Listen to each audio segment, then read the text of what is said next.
Ayan mga pare ko, puno na naman ang ating vintage shop. Ayan, meron pa naiiwang nasa labas na Joyride Stroll X3. So dito ang ating V-Bike S9, Joyride 3-wheel scoot, ang ating mga Mavi X10, Mavi X10 Duo, Mavi Thunder, Mavi X48 at andun ang ating Ostron M6 Max. And then, andito ang ating Ostron Optimus at Ostron Mega na pinatungan natin ng gulo. Natin sa harapan natin.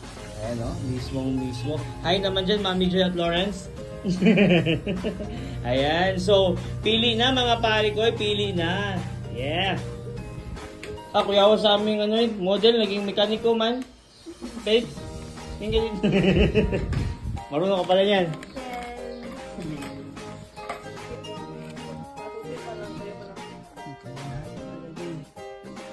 Dito rin, dami. Kasyang-kasya sa wigo mga pare ko.